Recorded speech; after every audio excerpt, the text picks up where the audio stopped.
Okay, let's unpack this. Um, Imagine a city designing infrastructure, not just for people, but for its animal inhabitants, too. Its furry, four-legged residents. Sounds like something out of a charming storybook, right?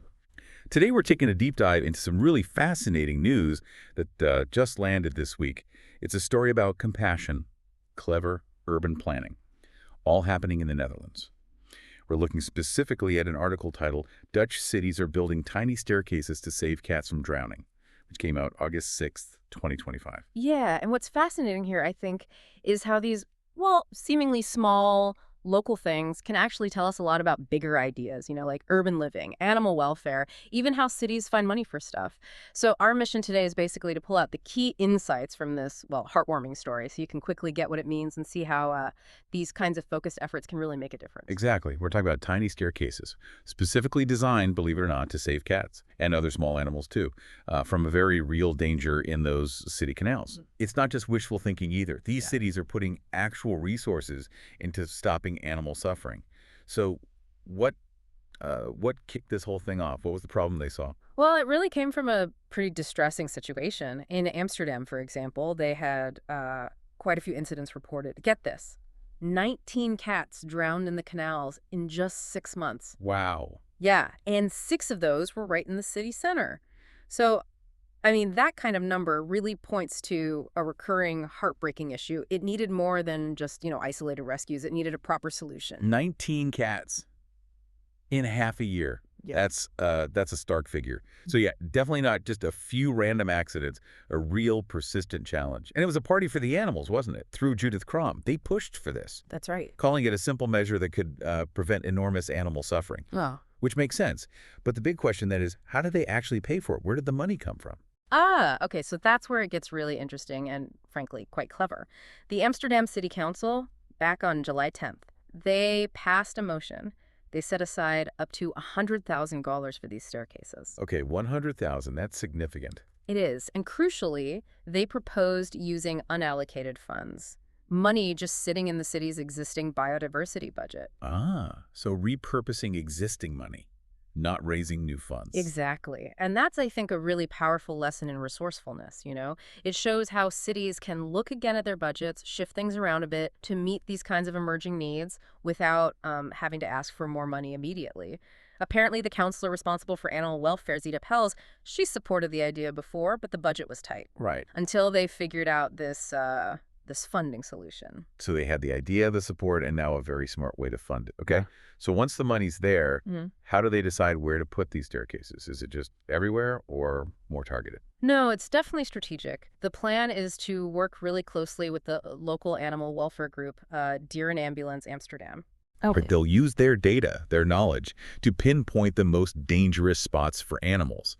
So it's this collaboration driven by data that makes sure the stairs go where they'll actually do the most good. Maximize the return, you could say. Makes sense. Data-driven. And they're aiming to start installing them later this year. A targeted approach is definitely key. And it's interesting you mentioned earlier Amsterdam isn't alone in this. What about Amersfoort? You said they're doing something similar. Yeah, exactly. Yeah. Just, a short drive away, Amersfoort is actually already doing it. They've started putting in around 300. They call them cat traps. Cat traps. Okay, very descriptive. Right, but it's essentially the same idea. Small staircases to help animals, not just cats, but hedgehogs too, apparently, helping them get out of the water safely where the canal walls, quays are too high. Hedgehogs too, okay. Broadens the impact. They just installed the first 18, I think, in a neighborhood called Veithorst. That was another area where they'd had reports of drownings. So, similar problem, similar solution. And Alderman Jonas van Lammeren there said it plainly right. It'll prevent a lot of animal suffering. Pretty straightforward, yeah. What got it going in Amersfoort? Was it like a city council thing mainly, or more from the ground up? That one sounds like it was very much a joint effort, which is a really strong way to do it, I think.